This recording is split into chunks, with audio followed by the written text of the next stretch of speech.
je vous propose un petit retour d'expérience basé sur une plateforme Big Data dans le cloud qui utilise Kubernetes. N'hésitez pas à poser vos questions dans les questions-réponses pendant la présentation, j'y répondrai à la fin de mon intervention. Pour commencer, le Big Data chez 3DS à Outscale, qu'est-ce que c'est? On va s'intéresser aux données que vont générer l'entreprise, nos processus, le fonctionnement de nos systèmes, afin de répondre à des questions, par exemple d'optimisation, de détection de problèmes. Ça représente beaucoup de jeux de données venant de sources très différentes. On va donc avoir des débits très variables, des formats très divers à traiter.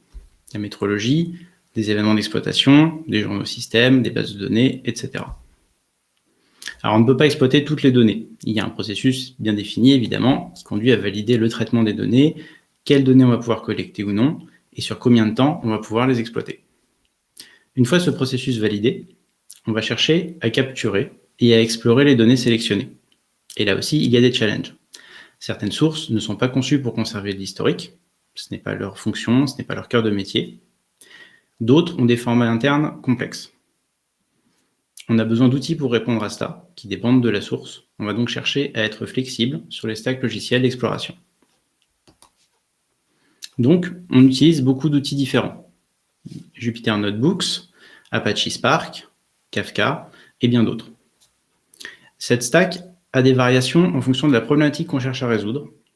Donc on souhaite ne pas être limité pendant l'exploration à un environnement figé dans le marbre. De plus, il y a des outils dont les dépendances entrent en conflit. On peut résoudre certaines choses avec des environnements virtuels Python, par exemple, mais dès qu'on cherche à distribuer le calcul et à distribuer ces environnements, ça devient un peu plus complexe. Pour l'exploration, le notebook Jupyter, qui permet de combiner code, visualisation et explication, est un outil de choix. L'utiliser sur sa propre machine donne de bons résultats, mais on est rapidement limité par la puissance de calcul. On a donc besoin d'utiliser des machines plus puissantes et de distribuer le calcul et la mémoire pour beaucoup de tâches. Et ça tombe bien, le cloud, c'est un excellent moyen d'avoir des machines puissantes à disposition. Enfin, passé le stade exploratoire, on mettra en place des processus plus stables qui collectent et traitent la donnée, et d'autres qui mettront à disposition des tableaux de bord à destination d'autres équipes. On doit donc pouvoir héberger tous ces processus. On a donc pris en compte tous ces aspects dans l'évolution de notre plateforme de traitement de données, et puis on a essayé de s'orienter vers Kubernetes. Alors, pourquoi Kubernetes? On n'a pas choisi cette solution parce qu'elle était simple à mettre en place. On se rend rapidement compte, en travaillant vraiment avec, qu'il y a beaucoup d'éléments qui demandent une réflexion importante, la sécurité des déploiements, le stockage persistant, et des éléments auxquels on ne pense pas forcément immédiatement, comme la gestion de multiples registres et le cycle des images OCI qu'on va devoir mettre à jour régulièrement. Toutefois, il y a un écosystème important autour, et une fois qu'on maîtrise ces technologies, il y a des aspects de gestion qui sont assez intéressants. Dans notre cas, on va chercher 3 aspects principalement. L'optimisation, nous permettant d'utiliser les ressources de toutes nos machines de façon coopérative, avec un temps d'allocation et de mise à disposition plus faible que celui d'une instance.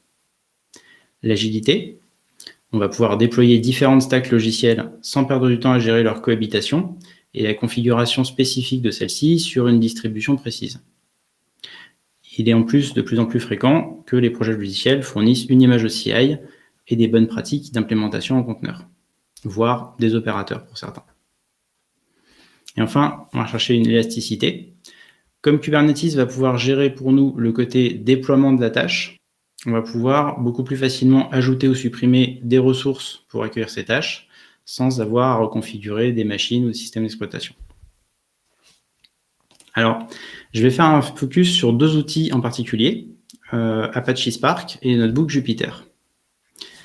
Apache Spark, un des moteurs d'analyse distribués que nous utilisons, interagit très bien avec Kubernetes. Son modèle de fonctionnement est superposable aux ressources fournies par Kubernetes. Il supporte d'ailleurs officiellement Kubernetes depuis la version 3 et interagit directement avec l'API pour créer et gérer le cycle de vie de ses propres ressources, le service, les secrets, les pods exécuteurs, ainsi que leurs ressources. Pour pouvoir l'utiliser efficacement, on doit construire des images de base avec Spark et les plugins qu'on voudra utiliser. On peut rajouter certaines dépendances au runtime, mais il y a certaines limites. Et pour les dépendances connues, et notamment les dépendances binaires Python, il vaut mieux les intégrer dans l'image directement. Les images qu'on va construire sont par conséquent assez importantes. Et donc, il faut s'intéresser à la hiérarchie des images, le from qu'on spécifie dans les images sur leur hiérarchie, pour essayer de mettre en commun les couches les plus importantes.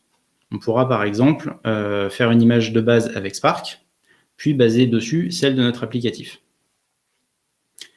Pour économiser du stockage et du temps de téléchargement, on peut aussi utiliser par exemple Docker Build Kit, qui permet de réutiliser des layers existantes entre les builds au moyen du registre. Enfin, si vous pouvez mettre en place de l'intégration continue pour les images, faites-le, ça simplifie beaucoup les reconstructions périodiques pour les mises à jour notamment.